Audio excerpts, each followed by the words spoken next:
Good morning viewers. ये अपन plot location है जोटा आप जानते गंगोत्री नगर अपन अच्छे गंगोत्री नगर एक्चुअली लेन 3 आप पड़ो ये प्लॉटा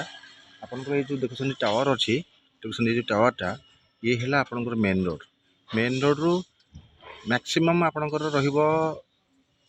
मीटर खंड हम से जो लोकेशन आप प्लॉट अच्छी जोटा कि आप east facing plot 1700 square foot plot आपंकर एलेजन घर बारी फ्रंटेज कह हिसाब से गले आपंकर एक्चुअली फ्रंटेज 30 हम अप टू जहाँ रहा आप डेथ पूरा एलेजन घर बारी ये रोड आप पूरा कंक्रीट रोड सोसाइटी रोड आप अच्छी ये आप इमिडिएट आप घर करेंगे ना करेन्टर फैसिलिटी अच्छी लोकेशन पाखे पाखापाखि लोकेशन कौन अच्छी यंग पॉइंट स्कूल अच्छी जावियर स्कूल हम आपंकर अंबर शोरूम सब जगह पाखापाखि नियर लोकेशन बहुत भल लोकेशन आप अच्छी ये गोटे 2000 स्क्वायर फुट आप सॉरी 1700 स्क्वायर फुट आप एलेजन घर बारी प्लॉट